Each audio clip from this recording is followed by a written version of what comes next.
What is the dirtiest trick pulled in the history of war? The British invaded Tibet in 1904 basically because they were bored. I'm serious. They owned everything on the planet worth having, so they were always having to invent new menaces to get funding for more invasions, grabbing the places they hadn't considered worth taking in their earlier waves of conquest. So in the late 1800s they started talking up the Russian threat to swarm over the Himalayas and take away India. That was such utter crap that even the Brits talking up the threat must have had a laugh about it over their port, back at the officers' club.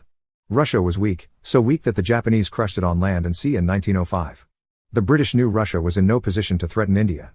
What they wanted was an easy conquest that would produce lots of medals, honors, stuff to wear on their chests in the London social season so they could snag an heiress and never have to work. So they invaded Tibet. The guy who ran that invasion, Francis Younghusband, was quite a piece of work himself. One of those India-born Brits, who were generally fiercer and crazier even than the homegrown English.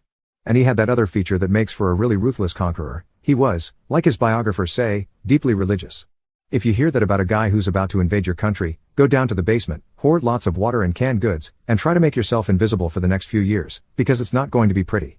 Younghusband marched into Tibet in December 1903 with a force of Sikhs and Gurkhas, pretty scary mix, like Rottweiler plus pit bulls.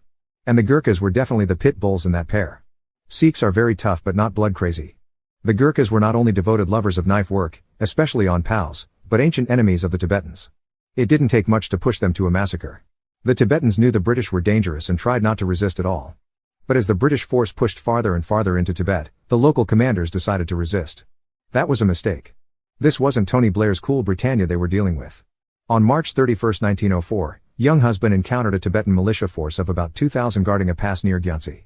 He must have had a hard time keeping a straight face or wiping the drool from his lips, thinking about the medals he'd get for this one, because the Tibetans were armed either with spears and swords or at best with matchlock muskets. That's right, the kind of 17th century firearm that won't fire unless you apply the smoldering wick to the firing pan. Younghusband decided to play with the poor people he was facing. He said, my friends, what's all this hostility? Why the paranoia? Here, I'll tell my soldiers to take the bullets out of their rifles, and you tell your soldiers to put out the flame of their matchlocks. The Tibetans, who had no idea that Younghusband's troops had modern repeating rifles, put out their matchlocks.